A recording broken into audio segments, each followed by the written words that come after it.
이 제목은요, 헬로 2026입니다. 올해 2026이 무슨 해일까요? 올해 한 해는 여러분 남은 인생의 첫 해입니다. 맞나요? 네, 남은 인생의 첫 해 어떻게 보내야 되겠습니까? 오늘 그 얘기 해보자고요. 자, 해볼게요, 지금부터. 일단 올해가 어떤 해냐? 어떤 올해의 화두, 이슈들이 있냐? 빅데이터로 경제 키워드를 뽑아봤더니만 이런 키워드들이 뽑혀요. 자산 격차, 디지털 자산, 자영업 몰락, 불황 맞죠, 요즘에? 경기 침체, 로봇, AI, 저속노화, 환율도 문제라 하던데, 일자리. 그래서 가장 중요한 게 우리에게 피부로 와닿는 게 뭐냐 보면 저는 여러분한테 오늘 저 세 가지를 얘기해 드리고 싶거든요. 2026년도의 최고의 화두는 AI예요. 단연코 AI. 그리고 로봇이고요. 그것 덕분에 잃게 되는 우리의 일자리 같아요. 공감하세요?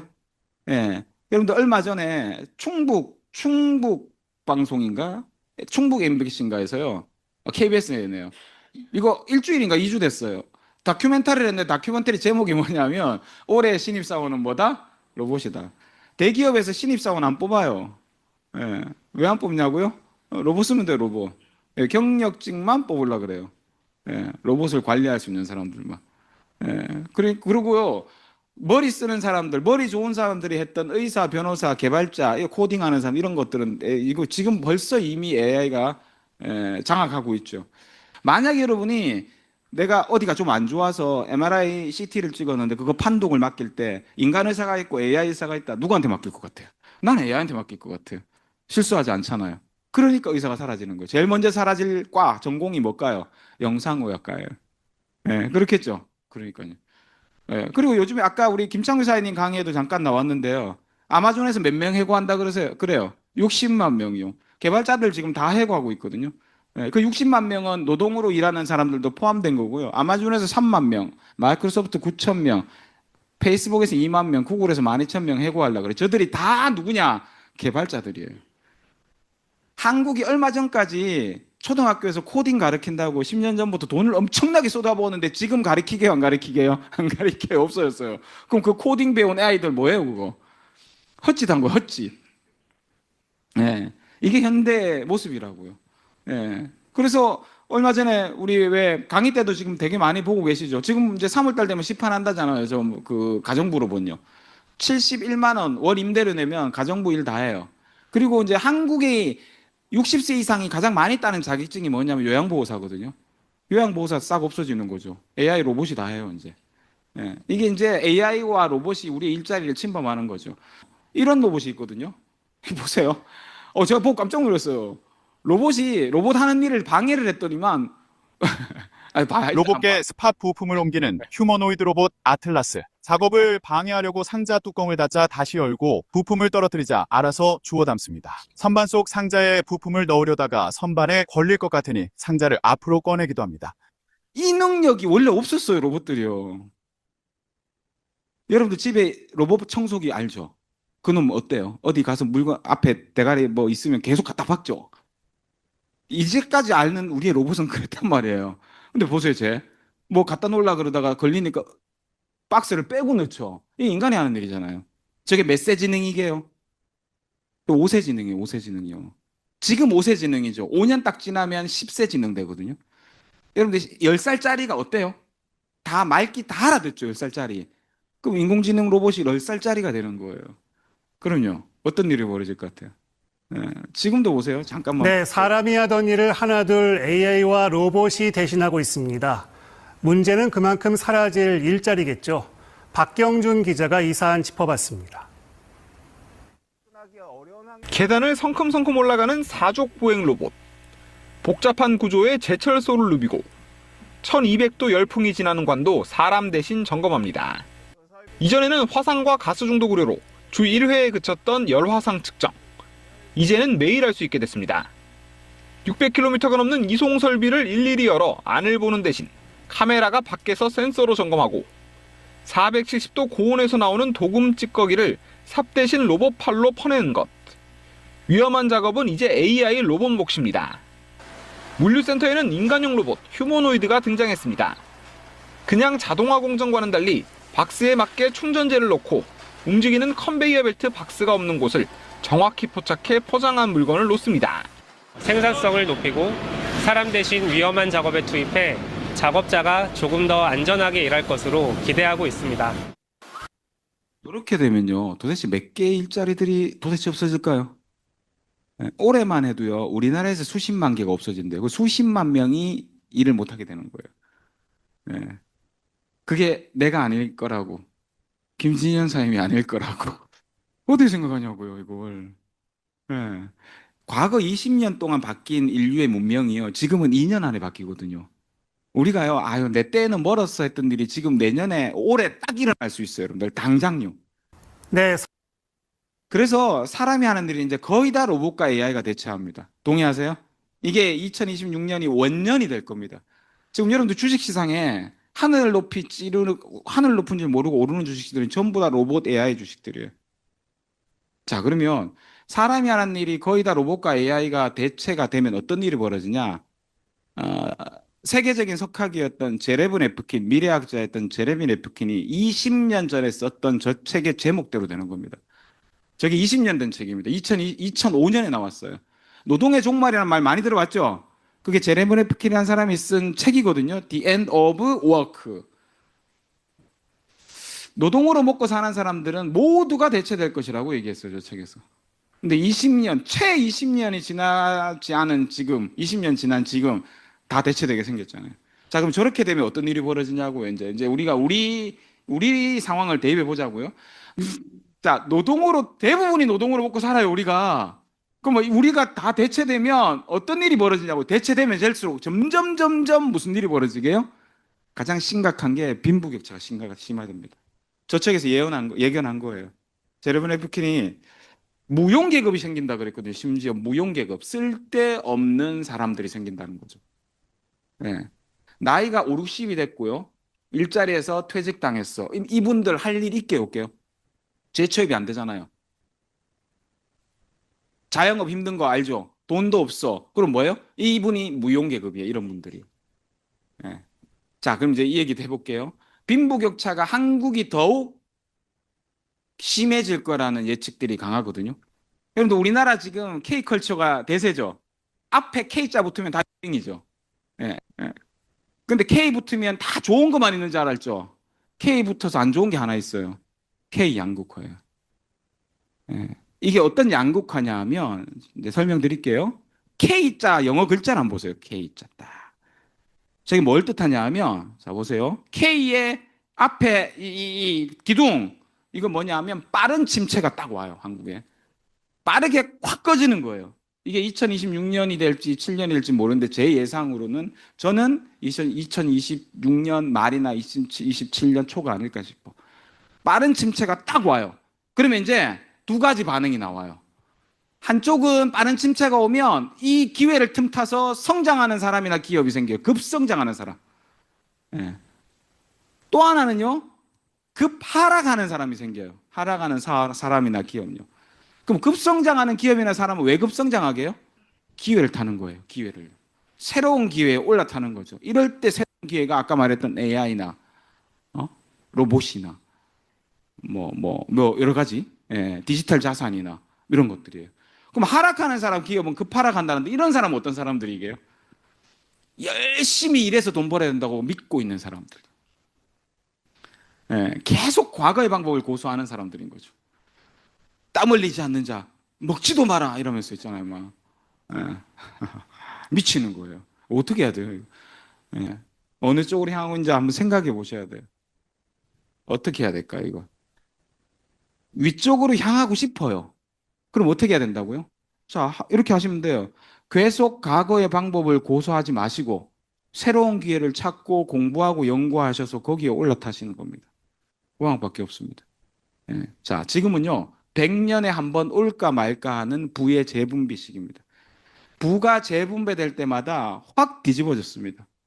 1차 산업혁명 때가 그랬고 2차 산업혁명 때도 그랬고 3차 산업혁명이었던 정보화 시대에도 인터넷 시대에도 벤처 스타트업들이 막 생기면서 99%는 없어졌지만 그중에 1%들은 떼돈을 벌었습니다. 가난했던 사람들이 부자가 아니었던 사람들이 부의 재분배가 일어났던 거죠. 지금 무슨 시대라고 합니까? 지금요. 4차 산업혁명 시대라고 합니다.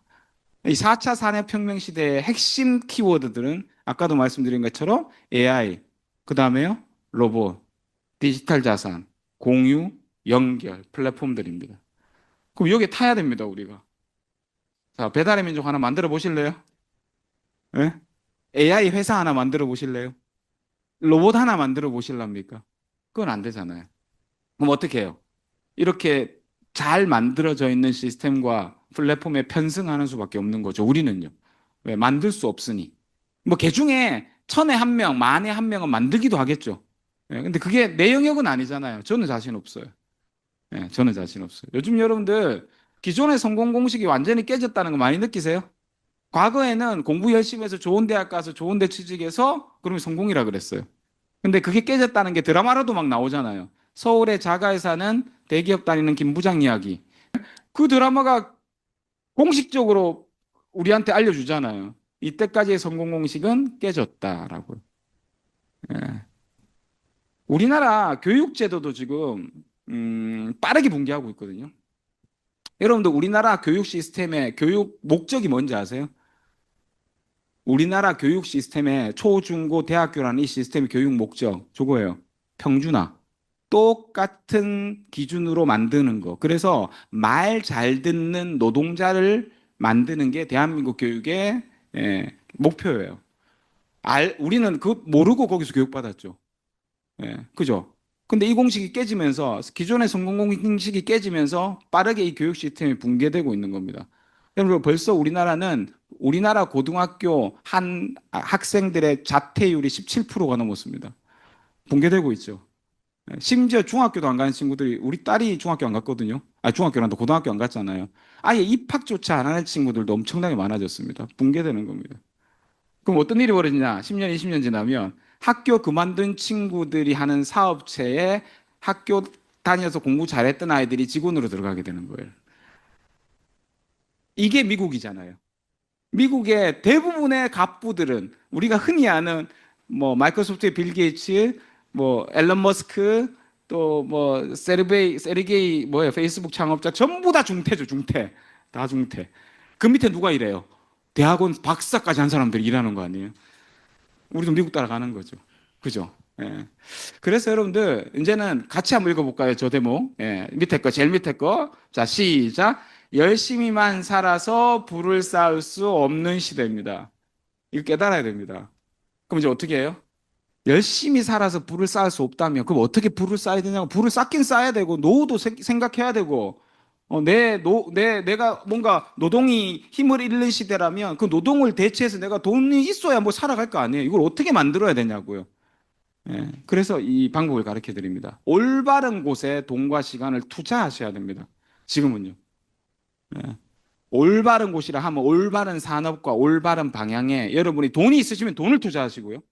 돈이 없으면 시간이라도 투자하십시오. 요즘 아이들이 유튜브 하려고 그러고 인스타 하려고 그러고 막 연결과 공유로 막 어쨌든 돈을 벌어보고 인적 자산을 모아가지고 거기서 안정적인 소득을 만들어 보려는 이유가 뭘까요? 졸해서 그래요. 돈이 없으니.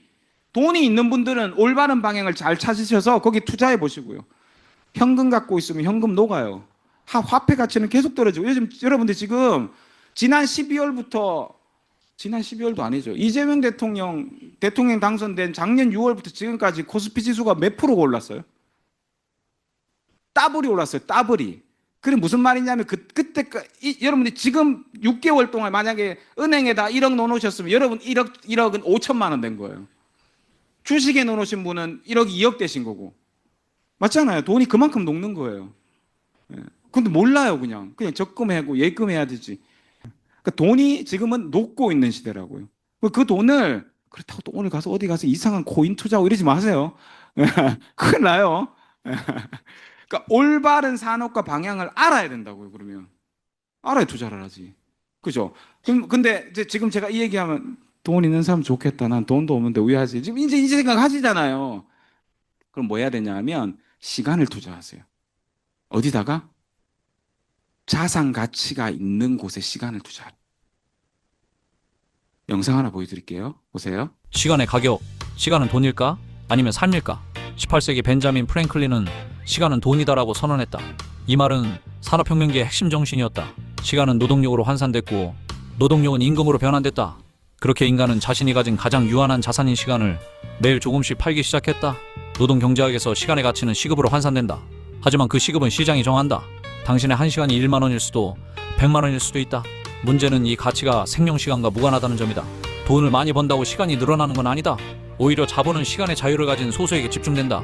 노동의 종말에서 제레미 리프킨은 노동은 이제 삶의 목적이 아니라 시간을 파는 수단으로 전락했다고 말했다. 실제로 플랫폼 노동자들은 초 단위로 일을 쪼개어 판다. 배달, 택배, 프리랜서 모두가 시간을 팔고 있다. 아니, 정확히 말하면 시간 조각을 떼어내는 셈이다. 그렇다면 묻자. 너는 1시간을 얼마에 팔고 있나? 그 시간에 네 인생은 진전되고 있는가? 단지 생존하기 위해 팔린 시간은 결국 네가 아닌 타인의 자산이 된다. 시간은 가장 공평한 통화지만 가장 불공평하게 소비된다. 진짜 부자는 시간을 버는 자다. 자, 그럼 제가 그래서 궁금했어요. 부자는 시간을 번다는데 시간을 번다는 의미가 정확하게 뭘까? 챗GPT한테 물어봤어요. AI는 뭐라고 그러는지 3가지 얘기해 주더라고요.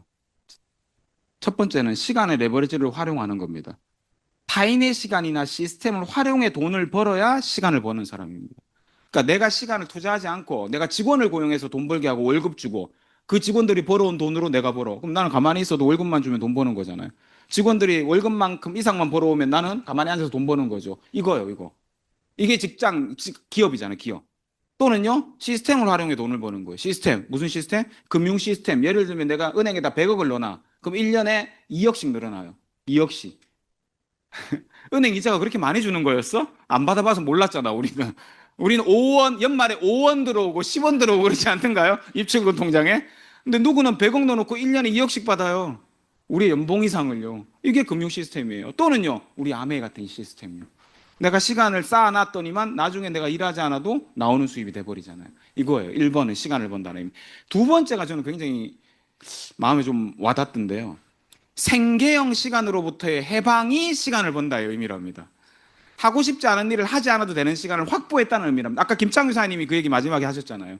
하고 싶지 않은 일을 하지 않아도 되는 시간을 내가 점점 확보하면 그게 시간을 번다라는 의미라고요. 저는 하고 싶지 않은 거 안 합니다. 누가 나한테 시킬 권리도 없고 저도 아무도 없습니다. 저한테 돈 주는 사람이 없으니까. 이게 시간을 번다는 의미고요. 마지막 3번째는 뭐냐면 복리의 마법을 시간에도 적용시키는 겁니다. 시간도 복리가 있습니다. 여러분이 1시간을 투자해놨으면 1년 후, 2년 후, 3년 후 10시간, 100시간으로 돌아오는 일이 있습니다. 그게 자산화되는 시간을 보내는 겁니다. 책을 1시간 읽었어. 그 1시간의 책 읽음이 거기서 얻은 통찰력이, 인사이트가 여러분의 5년 후, 10년 후에 100시간, 1000시간을 벌게 해줄 수도 있는 거죠. 그게 자산화되는 시간인 거고요. 아메이를 여러분이 네트워크를 지금부터 하나씩 쌓아가요.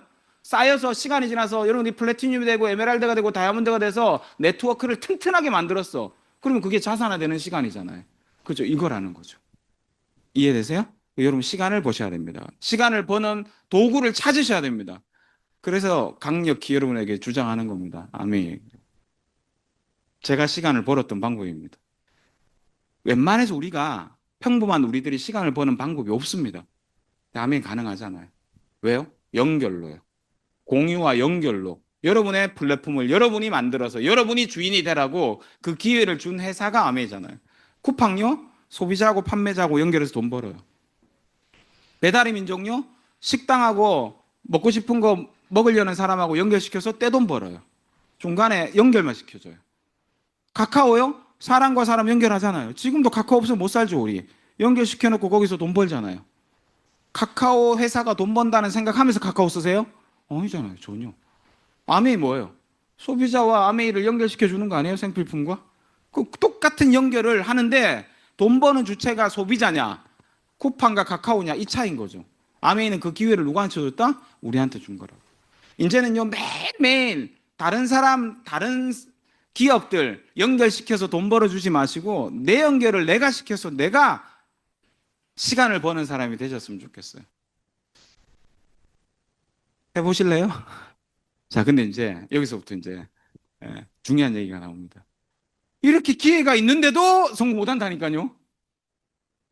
되게 웃기죠? 여러분들 이런 얘기 혹시 들어보셨어요? 어느 날 딱 오늘부로 24시부로 전 세계에 있는 돈을 다 다시 모아.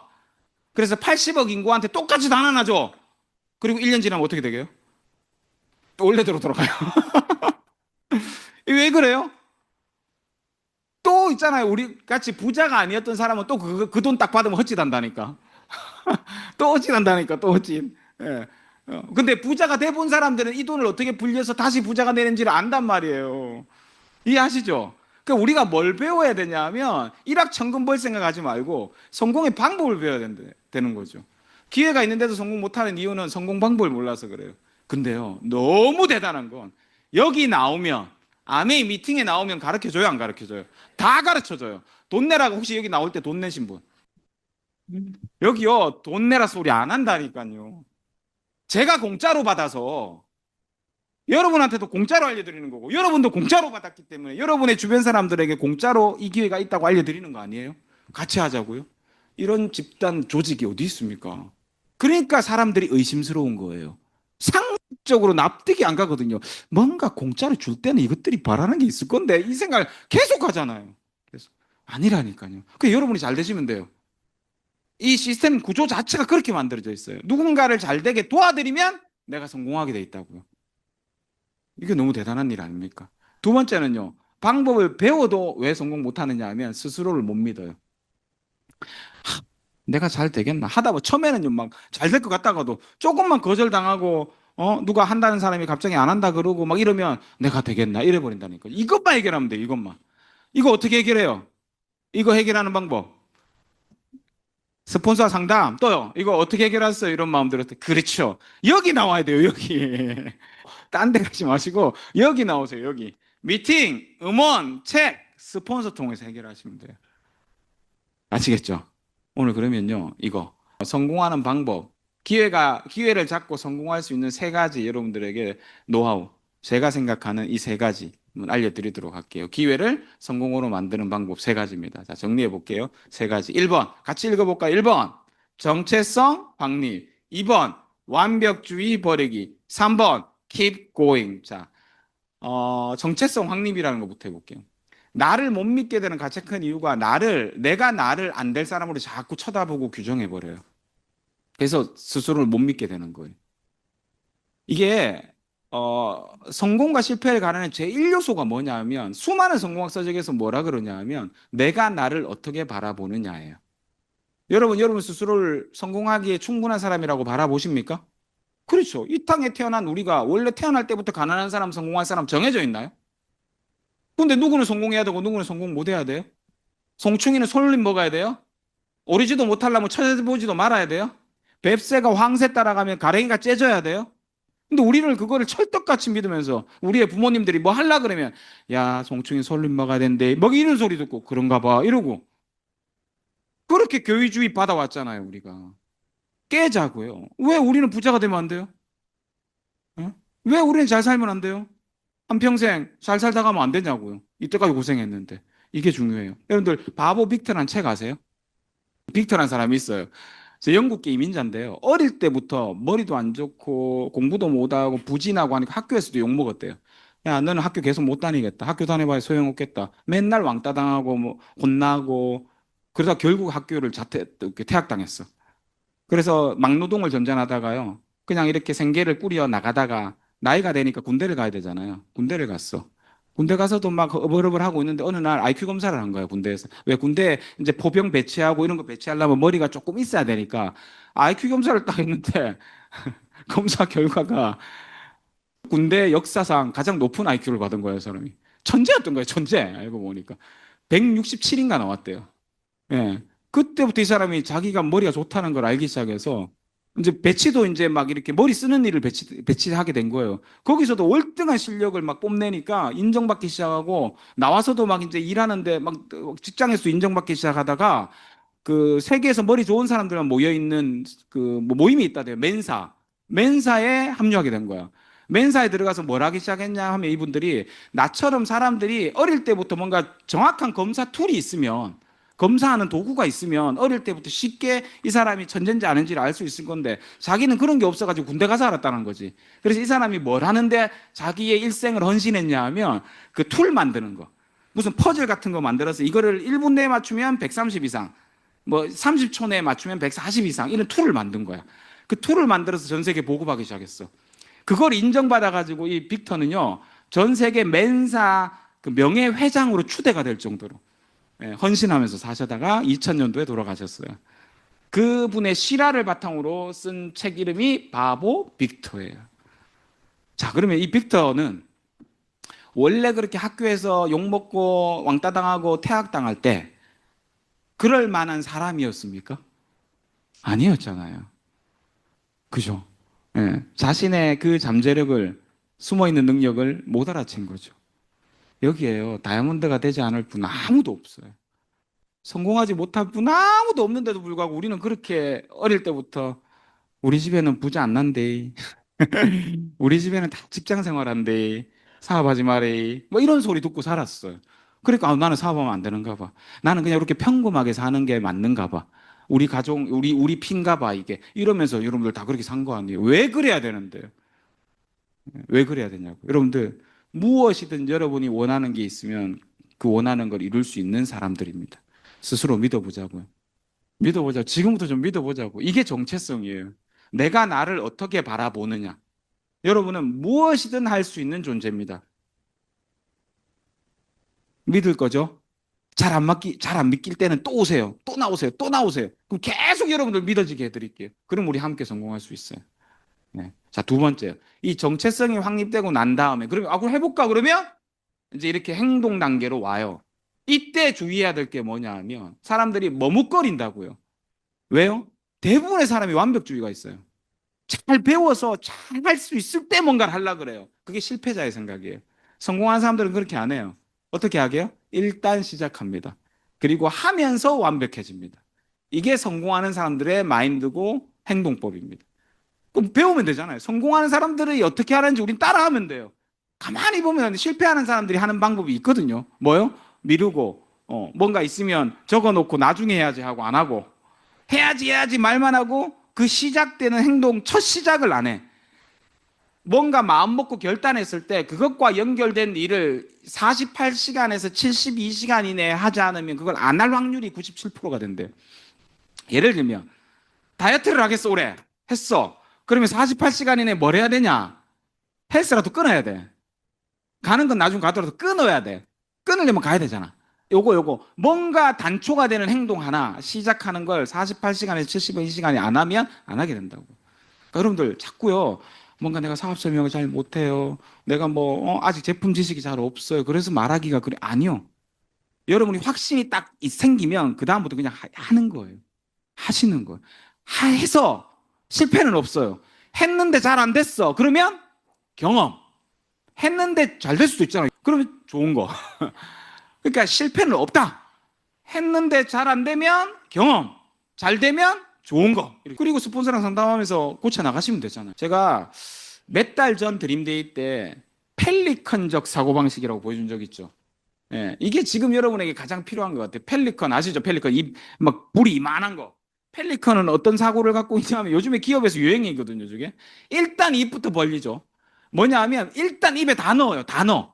자, 막 고양이도 넣어보고 사람도 넣고 일단 넣은 다음에 딱딱하거나 못 먹겠다 싶으면 뱉고 물렁하고 먹을 수 있으면 삼켜요. 그게 펠리컨식 사고방식이에요. 크기와 상관없이 무조건 넣어요. 뭐든 넣어요. 뭐든 넣어요. 이게 펠리컨이 살아가는 방식이에요. 그래서 요즘 기업에서는 이 펠리컨적 사고를 되게 강조합니다. 옛날에는 실패하면 뭐라 그러고 고가에서 깎고 했는데 요즘에 실패를 더 장려하잖아요. 왜?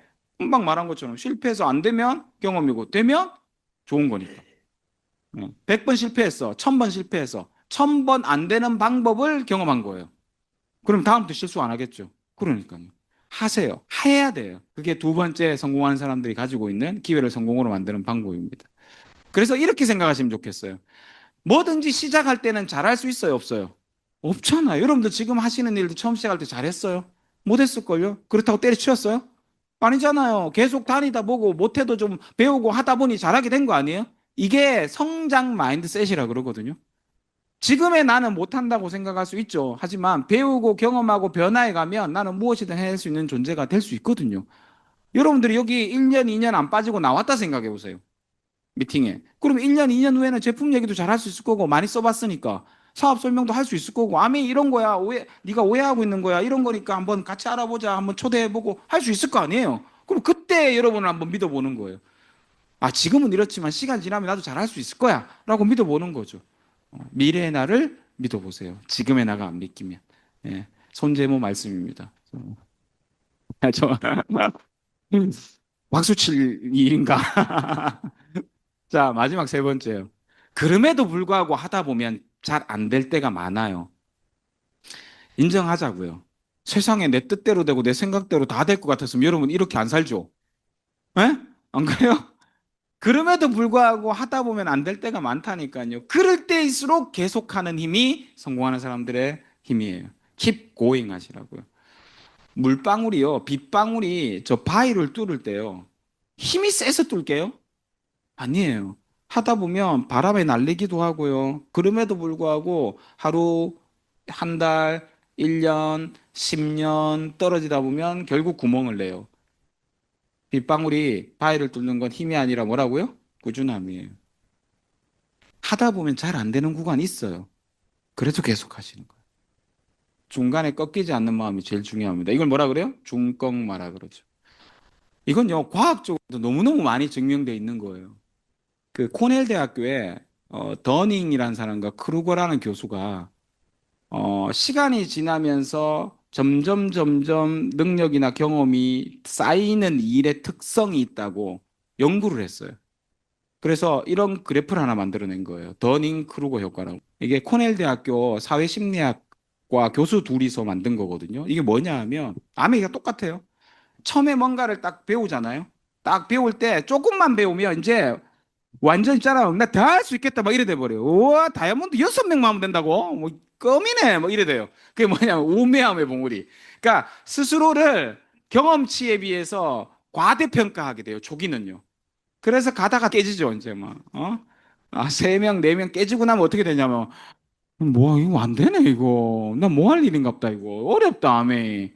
자기는 실력이 조금씩 늘어감에도 불구하고 스스로를 과소평가한 단계로 떨어져 버려요. 이게 뭐냐? 절망의 계곡이에요. 스스로를 과소평가한다니까요. 그러니까 처음에 저 꼭대기에서 막 하다가 한두 달 지나면 쏙 하고, 요때 중요하죠. 절망의 계곡에서 계속 내려가면 집으로 가는 거예요. 그런데 저 절망의 계곡에서 어떡하냐? 다시금, 그래, 겸손하게, 내가 덜 배웠구나. 물론 이런 과정들이 다 있을 수 있어. 그럼 나 지금부터 다시 기본에 충실하면서 배우면서 저 꼭대기로 한번 내가 올라가 봐야지 하면서 깨달음의 오르막을 서서히 걸어가시는 분들은 결국 다이아몬드가 돼요. 여기 계신 분들이 다 그런 분들이에요. 제가 이거 챗GPT에 물어봤어요. 딱 물어보니까 보세요. 저기 1번 우매함의 봉우리 그러면서 이거 뭐죠? 똑같이 얘기하죠. 아메이 다 할 것 같아. 금방 다이아몬드 되겠는데라고 생각하는 시기래. 자신감이 하늘을 찌르는 시기. 그러다가 막상 해보니까 2단계 절망의 계곡 보세요. 막상 해보니 생각보다 어렵고 내 부족함이 보일 때입니다. 자신감이 바닥으로 떨어지며 가장 많은 포기자가 발생하는 구간입니다. 저거 조심해야 된다고. 저거요. 그럴 때일수록 여러분들이 미팅 나오고 음원 들으시고 스폰서와 상담하셔서 지켜내셔야 돼요. 깨달음의 비탈길 보세요. 지속적인 학습과 실전을 통해 진짜 실력을 쌓아가는 단계입니다. 겸손해지며 본질을 이해하기 시작합니다. 그러면 여러분들 시간이 조금 걸려도 결국에는 저 위에 올라가 내시게 될 거예요. 네, 그게 아멘이에요. 똑같은 거라니까요. 네, 그래서 제가 챗GPT한테 힌트를 좀 줘 그랬더니 보세요. 초기 사업자 알고 보니 다 아는 게 아니었다. 스텝 1. 처음 미팅 몇 번 듣고 제품 써보니 이거 대박이다. 내가 말만 하면 다 가입하겠는데? 라는 자신감이 생깁니다. 이게 바로 우매함의 봉우리입니다. 하면서 메시지를 주죠. 챗GPT가. 이때 열정은 너무 좋지만 사실 가장 위험한 시기이기도 합니다. 이때 거절을 당하면 충격이 크거든요. 지금 느끼는 자신감에 겸손한 학습을 더해야 합니다. 배우시라고요.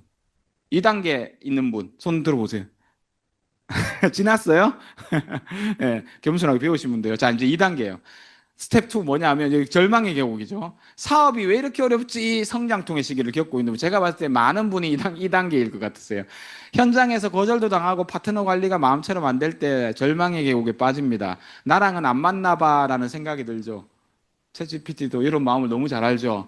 예, 메시지가 있죠. 리더님, 지금 힘든 이유는 실력이 없어서가 아니라 진짜 전문가가 되기 위한 과정을 통과하고 있기 때문입니다.